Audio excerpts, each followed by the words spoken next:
Can you imagine your life where money is your friend, working with you to achieve all your dreams and desires? If you struggle seeing money as your friend, then join Kathy Cook Noble, financial advisor and educator on understanding how your money can work for you. It is possible. Now, here is Financially Speaking with Kathy Cook Noble. Good afternoon, everyone, and welcome to the Inspired Choices Network. You are listening to Financially Speaking with your host, Kathy Cook Noble, and I am excited to be here for another round to talk about finances and how they affect you. That's what we do here. We try to take whatever complex topics or confusing topics that are out there in finance, and we break it down so that you can understand it, you can handle it, and you can deal with it, because you absolutely can understand your own stuff. You do not need to have a PhD. You do not need to be a licensed advisor like myself. You are 100% capable of understanding your own stuff. I find the biggest part that people get caught up in is trying to compare themselves to everybody else and try and understand everybody else's stuff.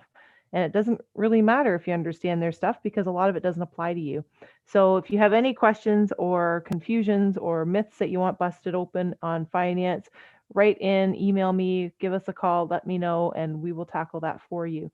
And I also encourage you to check out the other shows here on the Inspired Choices Network, because they are, there's something for everyone. There are shows out there where we help you really live your best life and be your best version of yourself. And if there's something that we're missing, and it's entirely possible that we're missing a topic that needs to be covered on a regular basis, because if you're thinking about it, so are 10 other people that you know, and multiplies from there. So contact Christine McIver. She's our fearless leader here at the Inspired Choices Network, and she will be super happy to talk to you about what kind of topic should be addressed and how you can go about doing it. And I know some of you out there are thinking, I would really like to have my own show, and I really think I could handle hosting one, but I'm really shy or I'm really nervous. And I can assure you that doesn't matter. Christine will walk you through it. You're listening to someone right now who's a numbers person, a behind the scenes person, and someone who's a financial advisor and a bookkeeper in a finance. Like, you cannot get any more numbers than that. And Christine was extremely helpful and extremely patient. Just don't tell her I told you how patient she was when she walked me through the show and all the technology and how we do it. And the reality is, it's actually not that difficult. So I know that there's a lot of people out there that can handle it. So please reach out if there's a topic missing, because our goal here on the Inspired Choices Network is to really help make everyone a better person and have a better life. And in turn, that will definitely help make our world a better place. So take your part, plug yourself into the other shows, get the help you need. If it's something with your pets, your children, your family, your relationships, your finances, we have something here for everybody. And the hosts are extremely, extremely approachable and welcome your comments, your questions, and your support to that they can support you with and help you with your journey. So check us out on the inspiredchoicesnetwork.com, call in or join us in the chat room and ask your questions live. There's just all kinds of great opportunities for us. And we are podcast in over 50 platforms, so you can find us on various platforms, as well as on our inspiredchoicesnetwork.com website. So tonight, we are going to tackle another topic, and we're doing a series because we're in a very special time right now. It's very unique. I'm sure most people that are listening have not been through a pandemic. There's probably some people listening who have lived through some very serious changes in the world, be it World War or any kind of war that we've had since, like Desert Storm, or whether it's SARS or anything else. There's always been big events that have taken place. We've had the crash of the stock market in the 20s, another big drop in the 80s, and then the Great Recession in the 2009. So we've had lots of things happening, and there's always something happening in the market. And this is the part that I think, if we understand this, then we will actually have no problem, really, from an emotional side, understanding the rest of the financial world. And the reality is, things are going to change. They are going to go up and they are going to go down. It's how you react to them and how your emotions get a hold of you, or if your emotions get in your way of helping you understand your finances or make you react in a way that you wouldn't normally. And the real secret, if you want to know, the real secret in finance is the people who have the ability to control their emotions and look at it objectively are the ones who do the best. People who invest on an emotional level are usually, and I say usually because if they are doing it themselves, they're always the ones that end up having more challenges than not. But usually they're the ones that have more challenges if they don't have any advice whatsoever. Now, having said that, they're the ones that get all excited too when their stocks or their portfolios go up, and they might cash them in, so therefore they take the gain, which is great.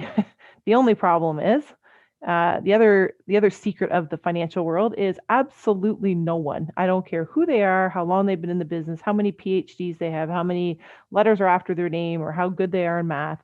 They absolutely cannot time the market. So there is no one out there. The best portfolio managers, people like Warren Buffett, they cannot time the market. And that means they can't tell you that today is the day the market is at the highest, or today is the day the market's at the lowest. So you should buy or you should sell. That's not how it works. Investing is over the long term. So just so we're clear on a couple terms, investing is the long-term plan. Savings is a short-term plan. If you're saving to go on a vacation, it might be a 1-year savings plan, but you're saving. That's money that's going to be spent in a specific period of time that you have earmarked for it. An investment is something that's over the long term. And the long term is typically your retirement, 5-year, 10-year plan, kids' education, whatever the case is. But investing is a long term plan. So when we talk about investing in savings, I know a lot of people use those terms interchangeably, which is fine because usually in the course of the conversation, you can figure out whether it's short or long term. But the reality of it is investing takes you down the long path and the savings is meant to be the short term path. So today in our series on this pandemic, because right now it's a very unique situation because like I said, we've all been through stuff, but not every country is going through stuff at the same time. So this is kind of a weird and interesting time because the whole world is globally connected to this pandemic. So we did have the Great Recession of 2008, 2009, and not all market and all the stock market, the bottom fell out of it and it dropped drastically, and then it started to grow and it came back because, like I said, it goes up, it goes down. That's the nature of the beast. And not all countries were affected to the same degree at the same time. Similar with the pandemic here, we're not all at the exact same level where we're all having the same outbreaks at the same time. But we are all in it together because nobody has the vaccine, nobody has the answers, nobody has a solution per se right now. So all countries are trying to do different things. So people in Canada have a different approach than some in the US versus some in New Zealand versus some in Australia. So these are all the things that we have to remember, just like our finances, not everyone is doing exactly the same thing, nor can we. So what we do have happening in this pandemic is the financial world is still spinning, and the financial world always spins. So it works 24/7. When we're awake, when we're asleep, there's always something happening in the financial world. So the cool thing about that is you have opportunities, and opportunities are either taken or they're lost. And the good news about that is if you don't take the opportunity today, there will be another opportunity down the road. Can I tell you when it is? No. Can I tell you how big it's going to be? No. Can anybody? No. Can anyone look back and have 2020 vision to say that the best time to have invested would have been in 2009 after March 9th when it hit the bottom? Yeah, that would have been great to know. But if you had asked me March 9th, is today the bottom? Nobody could have told you for sure. They would have guessed that it was, but they also guessed that, March the 8th was the bottom. They also guessed that February 12th was the bottom. They also guessed that January 16th was the bottom. So we never know exactly how things are until we look back and review it. So today, when we are continuing our talk on the pandemic and finances, we're going to talk about different things that have changed in the financial world over this pandemic, and I suspect are not going to change back after there's a vaccine and we're all out of quarantine and allowed to roam freely like we used to. If that happens, and if it does, it won't be for a very long time, I suspect. So, we're going to talk today about. I have to let you know that Rob Carrick is one of the columnists for. He's a finance columnist, and he writes for the Globe and Mail, and he's really quite good. And a lot of people in the financial world know who he is and usually read him. So I'm going to quote from him tonight the three things you can do right now to defend your family finances, because he's very insightful. And there's three things that you can do um, to protect your family's finances. So the one is stop tormenting yourself about the stock market. A lot of people think that they understand the stock market because it's on TV, and you can see the ticker symbols, and you can see the red and the green, and people talk about the market all the time. Uh, don't torment yourself about it. You don't have to be an expert on it.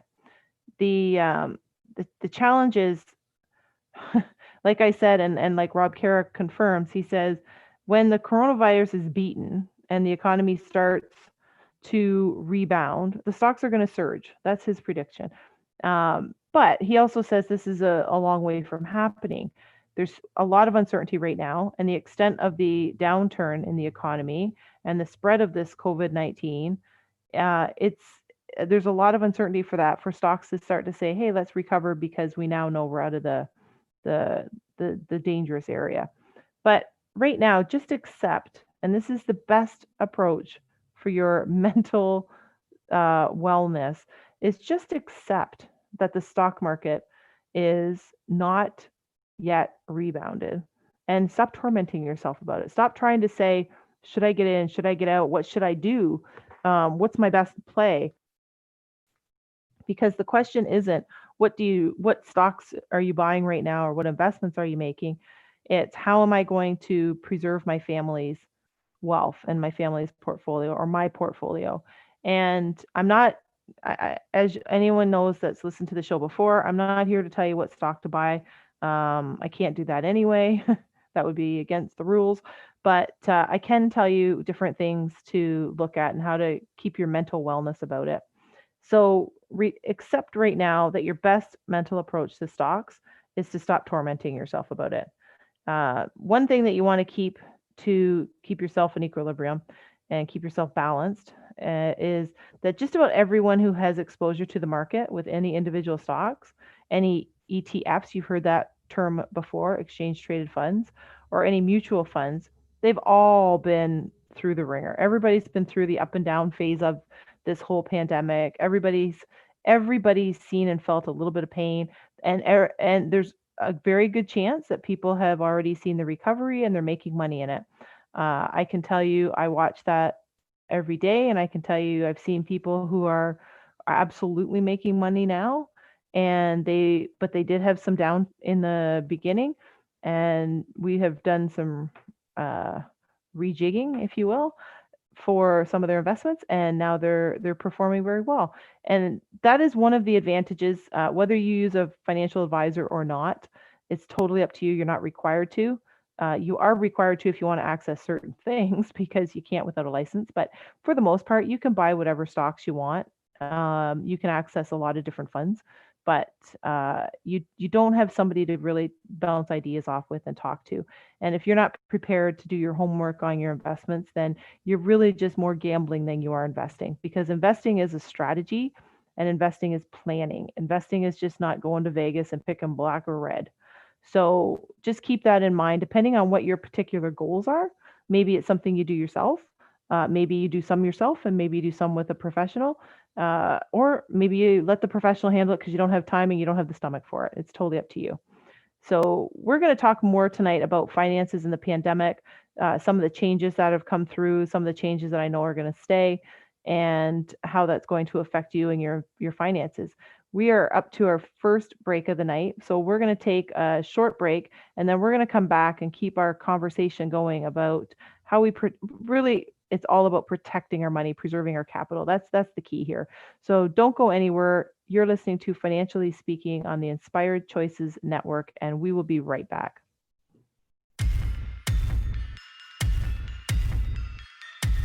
Too many of us get caught up in the unreal lives of reality television and complete to acquire stuff, which is setting us up to accumulate lots of debt. We're scared, confused, and don't know who to talk to. By tuning into Financially Speaking radio show with financial advisor and educator Kathy Cook Noble, you'll learn tips you can use to improve your financial health, which in turn can improve your overall health and make for a very happy life. Live a life you can afford and enjoy. It is possible. Listen for Financially Speaking radio show every Monday at 4 p.m. Eastern Standard Time, 3 p.m. Central, 2 p.m. Mountain, and 1 p.m. Pacific on InspiredChoicesNetwork.com.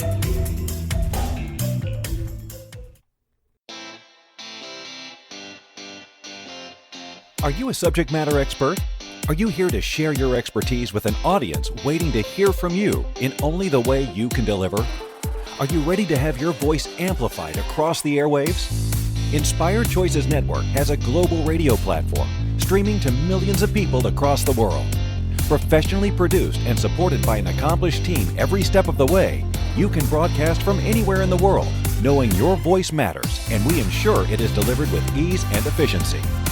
Eager to hear your message, the world awaits. Contact us today to become an Inspired Choices Network radio host. Email become a host at InspiredChoicesNetwork.com.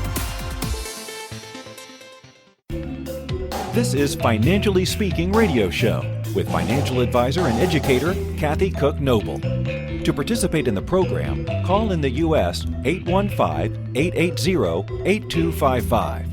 Canada 613-800-8736, or Skype us at Inspired Choices Network. You can also make the choice to ask or comment by email by sending to Kathy at bookkeepplus.ca. Now back to the program.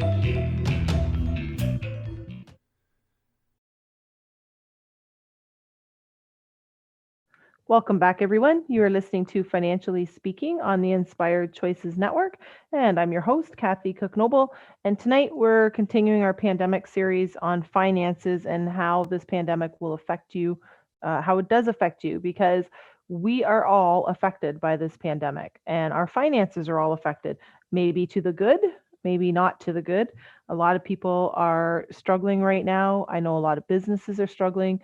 The outcome that they are predicting for small business is very sad and very bleak. When you're close to 50% that they are predicting on a failure rate for small business in Canada, it's a little bit scary. But what we can do is help each other and support each other the best we can through this pandemic. I know from a financial point of view, there are some people, and I've seen it, where they've done very well. Frankly, if you're in the hand sanitizer business, you're probably doing pretty good, because that's going to be a high demand for a long time. And I think it's important that we all make sure that we're following whatever protocol we need to follow to make sure that we keep each other safe. Now, keeping our finances safe, that is unique to each of us. So, what are some of the things we can do to keep ourselves safe? Well, before the break, I mentioned stop torturing yourself about the stock market. You're not going to predict it, and you're not going to be able to say when it's going up, when it's coming down, and you're not going to be able to make that call and make sure that you're at the right time and out at the right time. But here's what I do know. People who were in the market through the 2008, 2009. I'm going to use that one as the most recent because it was huge. It was a massive downturn. It was they call it the Great Recession. What I do know with the Great Recession is that even though people lost money, and I say lost in quotes because you don't actually lose money until you cash in. So until you actually accept that loss and cash in, it's just on paper. And same thing for the gains. You don't accept the gains until you actually lock them in and by cashing it in. But here's what I know. The people who stayed in the market bounced back faster and made more money than those who tried to time it and jumped out of the market. So by significant amounts. If you stay out of the market, the challenge you're going to run into is when to get back in. And you are losing all kinds of compounding and dividend reinvestments. And that is the part that is kind of the magic of investing, is the compounding. So that's where you get interest on interest on interest. And if you've ever heard of Albert Einstein, then you might know that he thought the compound interest was the seventh wonder of the world. And it is kind of cool. So if you ever have time to look at compound interest, it's kind of exciting. But it also works in reverse. So if you're not invested and you have a lot of debt and you're paying on a credit card, at the bottom of your credit card statement where it says, if you pay the minimum balance, it will take you 153 years to pay this off. Yeah, that's also compounding at its worst. And that's where you're compounding interest on interest on interest, but that interest is what you owe, not what you are earning. So one of the things we're going to do is we're going to stop obsessing and torturing ourselves about understanding the stock market and trying to time it. The second thing we're going to do, and these are suggestions by Rob Carrick, which are pretty great. You want to create what's called a wartime family budget. So what is that? This is if your income's threatened by this new unfolding economic slowdown, then you need to have a battle plan. And he's saying the battle plan involves a wartime budget. What does that mean? That's a budget that covers the money that you can reasonably expect in the months ahead.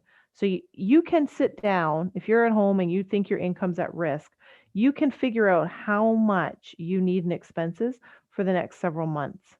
You can also look at, and I'm going to say this with a caution, and then we'll talk about it, but you can also look at what has to be paid and what may be deferred. So I know a lot of places in Canada and the US, generally all across North America, there are deferrals. I know the United States right now, they're talking about a stimulus package again. We've had stimulus packages here in Canada. There's all kinds of different programs. There's all kinds of different fundings that aren't necessarily that easy to understand and don't necessarily stay. Sometimes they change the rules. I know here in Canada, we've had a couple programs where every day I was checking to see what the new rules were. But for the most part, there's a lot going on with the government. And there's a lot in the banks and utility sector. So here's the thing. The banks announce, so we can defer your payments. Well, people get excited about that and they think, yeah, right on, deferring the payments. And that can be very helpful. But deferring is the key word. That means you're not getting rid of them. That means you got to pay them just at a later date. So what does that look like? That looks like this. Say for example, we deferred a payment from from June, July, and August. And they said you can defer that payment for 3 months. Well, now in September, you would have had a payment come up and you're going to have the regular payment plus either half or a whole of the June payment. Now, I've seen a lot of combinations of how they're doing this. And one of them is you can defer it for 6 months. And then at 6 months, they start to charge you 1.5 payments for 12 months following. So these are different ways you need to look at your finances, because if you can't pay a $500 payment today, can you pay a $750 payment in 3 months, 6 months, whatever the deferral is? I've also seen where the banks, on some businesses, they automatically deferred the loan amount, but people are paying interest only. So there are some people who didn't want that to happen because financially they could handle the cash flow. It was tight, but they were making it work, and they preferred to keep paying down their loan, even though the bank automatically did the principal deferment and the interest only was being paid. You need to watch these, and you need to remember deferral. It all sounds great, except defer means pay later. So any banks or utilities that have announced these deferral payments, you really want to watch in your household budget. Are there ways that we can cut costs? And we have to be preparing, if we've deferred payments, to be paying for that in whatever the 3 months, 6 months time frame is that you have to pay that. Now, Rob talks about a search and destroy mission on every cost you can't justify in the current conditions. So this is he's saying treat it like a wartime budget. That means we're seeking war on our financial future. We're trying to save all the money, preserve the cash, preserve the capital. So if you're making monthly payments for membership fees, and this is something quite honestly that you should be doing regardless of it being a pandemic, but because we're in it, it's forcing people to do it. So once you get out of the pandemic, don't go back to the old habits of spending wastefully. So go through your monthly payments. If you're paying for things that you're not using, either put them on hold or get rid of them. If you're going to be streaming services to get through all these hours at home, that's fine, but make it a limit. You don't need all 10 or 12 streaming services that you have on your television because you can't watch them all at the same time anyway. And people don't realize that $12 a month here and $10 a month there, they all add up. And when you get into those streaming, you start looking at that, then you're into spending a lot of money and you're committing to it. So go through your streaming services and just pick the one or two that you're actually using. And that might be because of content or it might be because of price. And then get rid of the rest. That's just one example. There's all kinds of memberships and prices that you can eliminate out of your budget. So go at that like you have absolutely your life depended on it, and then you will get into a position where you're saving money and you're being more efficient, and you're hopefully putting aside the money you need for the deferment. So if you're one of those people that has a payment deferred, for example, that principal got deferred, and you're still in a position to pay it, even if it's really, really tight, put that money aside in an account, uh, potentially an interest bearing account with no bank fees, like one of the online ones like Tangerine or EQ Bank or the Canadian Tire financial one. Any of those banks that are no fees but pay you a little bit of interest, put your money aside into that. Save it up.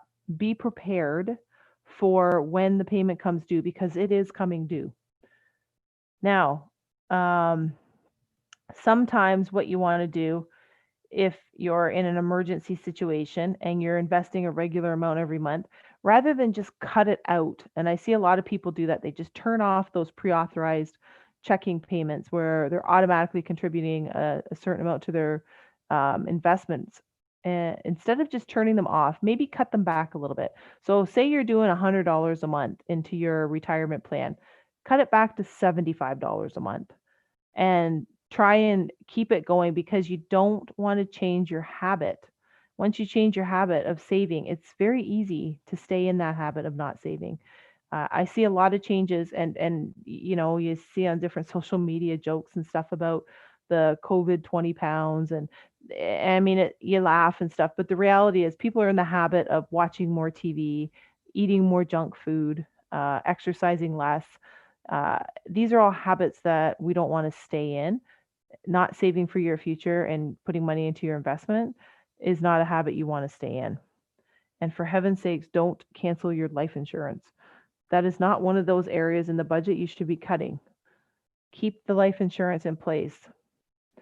Uh, the other point that we want to look at is the third point is to get ready for your bank to be nosing around in your finances. So we're up just about up to our second break of the night. So we're going to talk about that when we get back. But what I want to mention to people is when you're looking at your finances, nobody cares more than you do about your finances. Not not your neighbor, not your cousin, not your siblings, not your parents. Nobody but you cares the most about your finances because as much as it is for people to come in and get advice, and either from someone like me or from a family member or a trusted friend, whatever the case is, you don't have to take the advice. You know what's best for you. It's the same in your business. If you have a business, you understand your business better than anybody else. You're in it every day. You eat, you drink, you sleep it. It's the same as your finances. You know yourself better than anybody else. You know if you're a saver. You know if you're a spender. You know if you can't be trusted with having it in cash, you'll spend it all in one spot. If you have to have somebody else help control that for you, that. You know it better than anybody.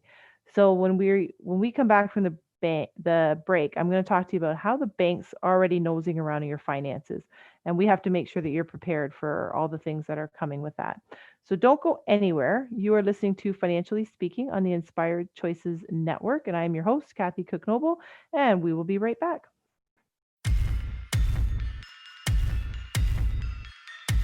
Too many of us get caught up in the unreal lives of reality television and complete to acquire stuff, which is setting us up to accumulate lots of debt. We're scared, confused, and don't know who to talk to. By tuning into Financially Speaking radio show with financial advisor and educator Kathy Cook Noble, you'll learn tips you can use to improve your financial health, which in turn can improve your overall health and make for a very happy life. Live a life you can afford and enjoy. It is possible. Listen for Financially Speaking radio show every Monday at 4 p.m. Eastern Standard Time, 3 p.m. Central, 2 p.m. Mountain, and 1 p.m. Pacific on InspiredChoicesNetwork.com.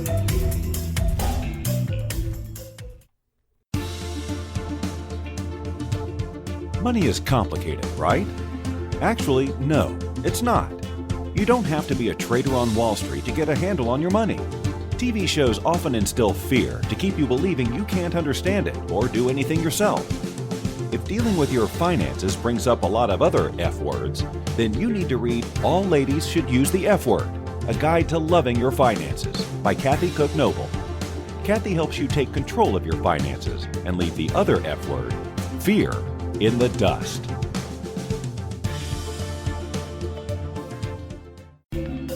This is Financially Speaking radio show with financial advisor and educator Kathy Cook Noble. To participate in the program, call in the U.S. 815-880-8255, Canada 613-800-8736, or Skype us at Inspired Choices Network. You can also make the choice to ask or comment by email by sending to Kathy at bookkeepplus.ca. Now back to the program. Welcome back, everyone. You are listening to Financially Speaking on the Inspired Choices Network, and I am your host, Kathy Cook Noble, and we just break it all down in layman's terms, plain language, real English, not financial jargon.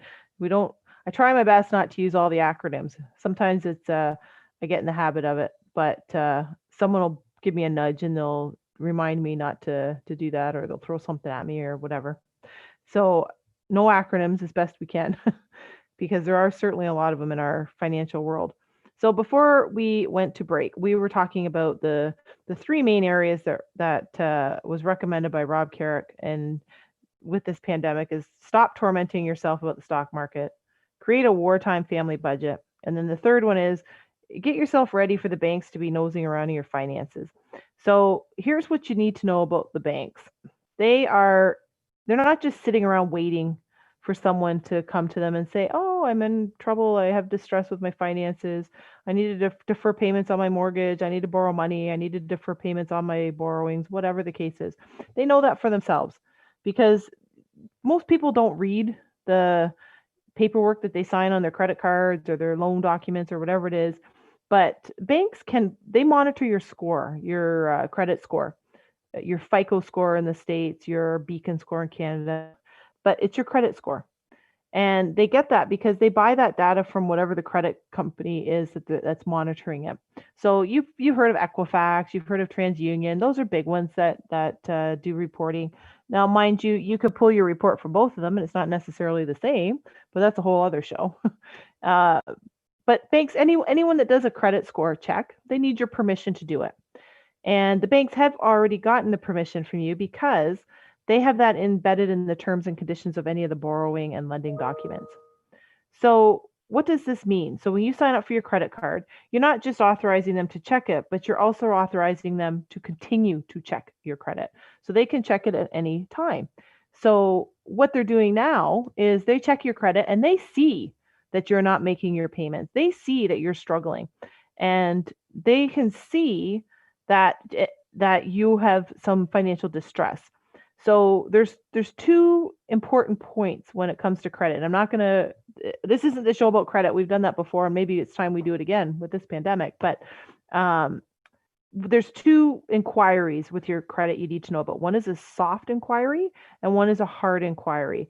A soft inquiry is typically when you're just pulling your score, right? So a lot of banks now, especially in Canada, I've seen just about all of them, they have a spot on their website where you can log in, and then when you're in your account in the corner, on the side, wherever it is, depends on the bank, but it'll say check your credit score. That's a soft inquiry.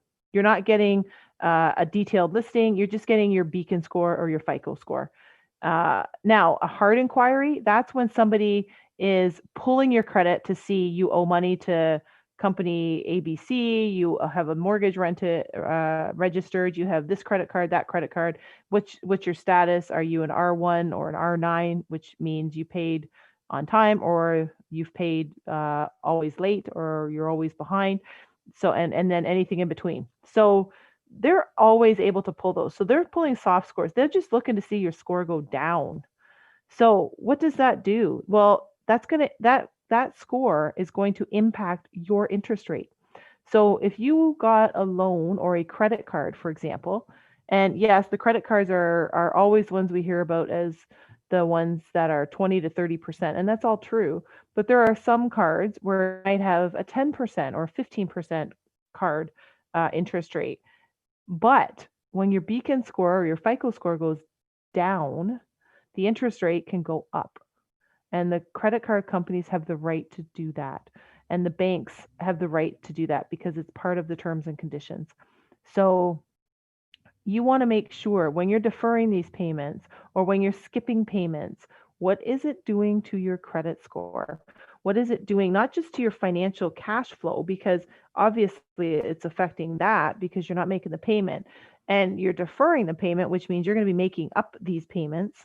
And whether or not you can is going to be a challenge.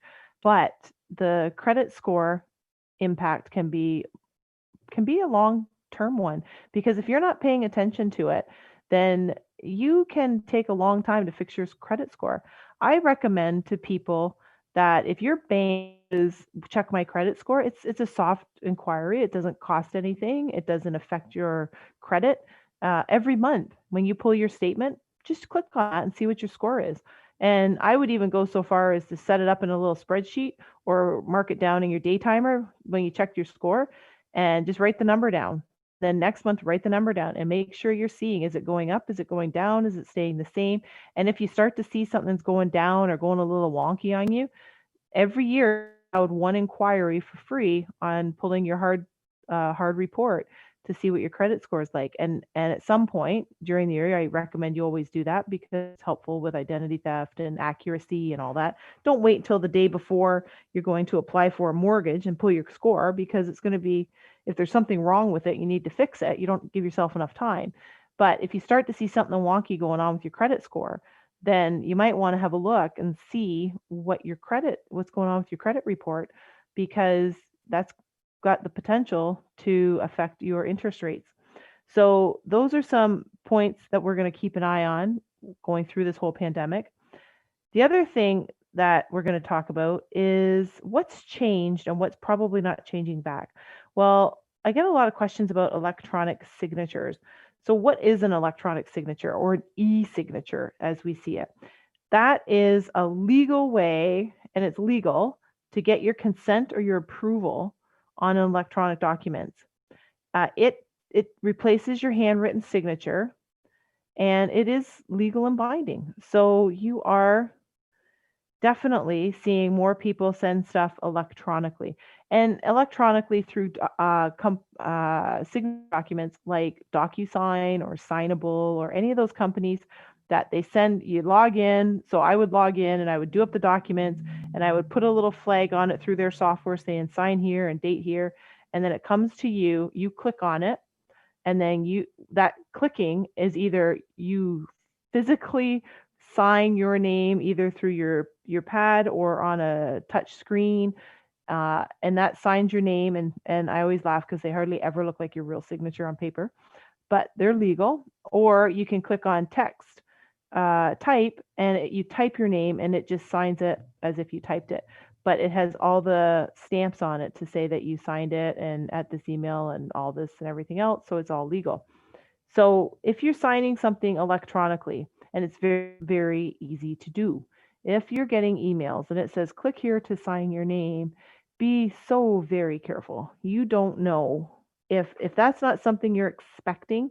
It's like opening spam and getting a virus on your computer. If you're not expecting any documents to be signed and you click on it to sign it, you don't know what you've signed. So be very, very careful. If somebody is sending you a document and they tell you, I'm sending you a document via Signable or DocuSign or whatever it is, you're going to get an email and it's going to say, hey, Kathy Cook Noble sent you this document to sign. And you're going to be like, yep, she told me she was going to. And it's all going to match and it's going to be what you talked about and it's going to walk you through it. And boom, you signed it. It's legal. Where are people using some of these documents? All over the place. So the cool thing about these signatures is they're encrypted.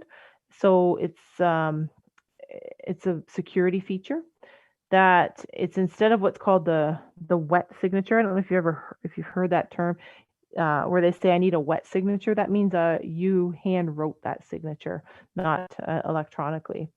A lot of electronic signatures are being used for places like commercial agreements.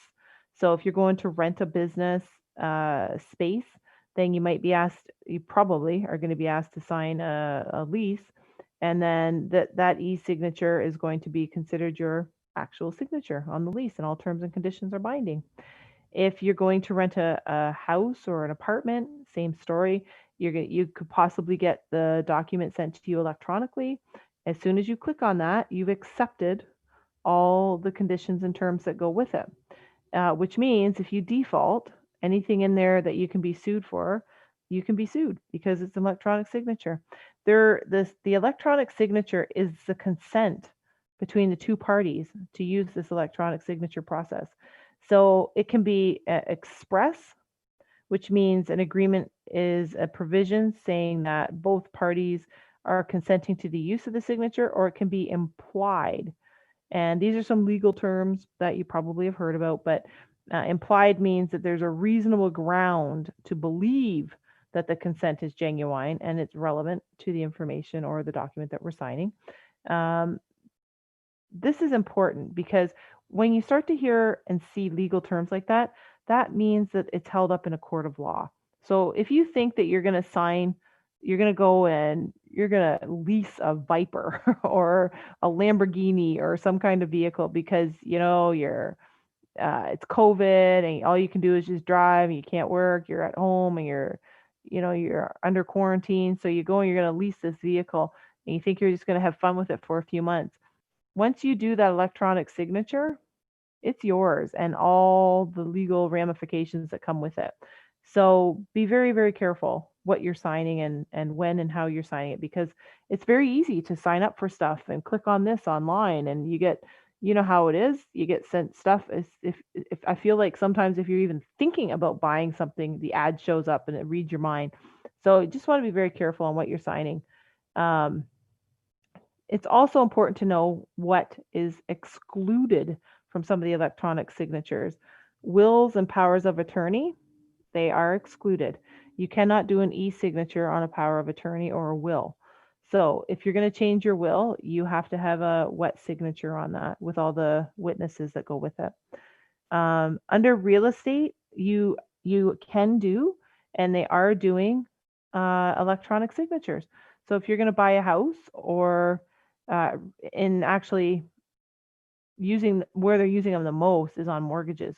So if you're renewing your mortgage or going to get a mortgage, then you can be using that electronic signature. And a lot of the times your lender probably is, because it is very convenient, it's very easy, and it saves paper and it saves time and everybody gets a copy. So as soon as you do an electronic signature, DocuSign or whoever it is, they send you your copy. They say, hey, you finished signing this document. Here's a copy of it for your records. And then you can just download that and save it on your computer. And the nice thing about that is I see people all the time who can't find their documents because it's all hard copies, right? Well, this is helping eliminate that because now you're going to have a digital copy on your computer. So if you needed to look up your mortgage details or you need to look up your commercial rent agreement or whatever the case is, then it's right there. So there's definitely some pros and cons to the signature being electronically. We have come up to our third and final break of the night. So we're going to take our last break.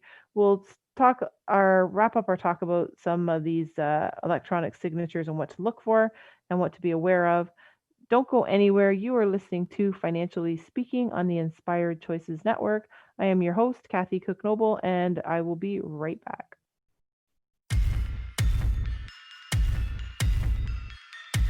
Too many of us get caught up in the unreal lives of reality television and complete to acquire stuff, which is setting us up to accumulate lots of debt. We're scared, confused, and don't know who to talk to. By tuning into Financially Speaking radio show with financial advisor and educator Kathy Cook Noble, you'll learn tips you can use to improve your financial health, which in turn can improve your overall health and make for a very happy life. Live a life you can afford and enjoy. It is possible. Listen for Financially Speaking radio show every Monday at 4 p.m. Eastern Standard Time, 3 p.m. Central, 2 p.m. Mountain, and 1 p.m. Pacific on InspiredChoicesNetwork.com. This is Financially Speaking radio show with financial advisor and educator Kathy Cook Noble. To participate in the program, call in the U.S. 815-880-8255, Canada 613-800-8736, or Skype us at Inspired Choices Network. You can also make the choice to ask or comment by email by sending to Kathy at bookkeepplus.ca. Now back to the program. Welcome back, everyone. You are listening to Financially Speaking on the Inspired Choices Network, and I am your host, Kathy Cook Noble. Before we went to the break, we were just talking about e-signatures or electronic signatures and how this world is changing. And sometimes it's just changing faster than we can possibly keep up with. I know in my practice, there was a lot of life insurance companies that didn't have the online ability completely, and they sure were working on it before, but the motivation to work on it after everybody became quarantined was even faster because you couldn't go out to get signatures on all the documents that you needed. So some of those became the IT people were very quick to get some stuff together. And those are legal and binding and form part of the terms and conditions of the documents they sign. Electronic signatures, they are legit. Now, I say that, but they're not always accepted on everything. This is why I said you want to be really careful. What are they accepted on? So, for example, they're not. So, if you are, I told you that wills and powers of attorneys, they need to have wet signatures, which is your actual signature, we'll call it. Share certificates, they have to be physically delivered to the lender if that's what you're working on. So there's some areas I should tell you that the law steps in, and it's like anything, right? There's no black and white. There's ambiguity in all things. So what we have to know is that some lender forms, they might accept a wet signature if the document is following. So you might not just be able to do it electronically. You might have to get the signature, or you might have to get an electronic signature with the understanding that you're going to get the document hand delivered or sent by hard copy. In those cases, you want to make sure you know what to do, or especially if you're the one that needs the signature. So say you're the person that's getting someone to sign something, you need to make sure that it's going to be legal and binding and upheld, because you go through this whole exercise and you act on it and then you realize that it's not legal. That's a whole other can of worms that you don't want to open. Commissioning and notarizing. The Law Society has said that you have to have a person's witness, have to be a witness, the notarizing of a signature. So it's got to be clear, made before the oath, because you have to take an oath on it. This is where they can use the video conferencing. They can identify or verify your ID. If they have to, they can take a digital image of that if they need it. Um, the commissioner or notary usually revises the location just so that it reflects the fact that they're commissioning or notarizing it by video conference. But digital signature is not what they're going to go towards. The reason for this is some of the risks for this virtual commissioning. They don't want to have fraud or identity theft or have undue influence. So there's a lot of areas. It's fascinating to me when you think about it, how many different shoots that come off. One, you think you got it, oh, we'll do electronic signature. Isn't that easier?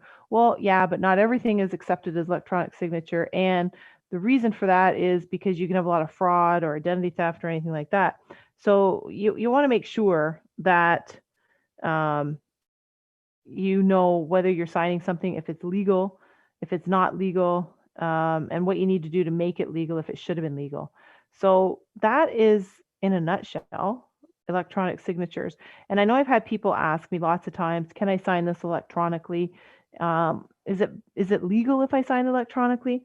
It depends on the document. I know right now, since this is financially speaking, I'm going to talk to you about the financial side. There is an awful lot of digital signatures that we're doing now, and it's 100% legal. There's a lot of paperwork that goes with this industry. And the nice thing about the electronic signature is it takes a little while, but once we have it set up and I just click on sign here and date here and sign here and date here, and all the documents go through, you now have a copy of all the documents too, which is very good because you should keep your copies, and you should, because they're electronic, you should have no problem just saving them on your computer. So that's the nice part of it. Electronic signatures on some parts in some companies, some policies with insurance, life insurance, that also works. There are some companies that it's not just about the signature. There's other steps that have to be taken, like verifying IDs. So you want to make sure if you're dealing with somebody that's asking you for an electronic signature, that you know who they are, or you trust them, or they've checked out with your references, or whatever the case is. Just make sure you're not leading yourself thinking you're making it easy here, but you're leading yourself into problems down the road with either fraud or identity theft. And that's sadly what we have to be aware of in this pandemic, that there's other problems that could spring from trying to solve the problem of not being able to go out in public. So this pandemic that we are all experiencing, and we're all in this together, there's a lot of different changes that are taking place that are going to stay here. And in the financial world, electronic signatures is definitely going to be one of them. Storing things electronically is going to be one of them because of the paperwork. One of the key areas, though, is make sure if you're signing stuff, deferring payments, you're not doing yourself a big favor if you just say, yeah, defer that payment, and then you keep living the way you are, because you're going to be causing more stress down the road for you and your family.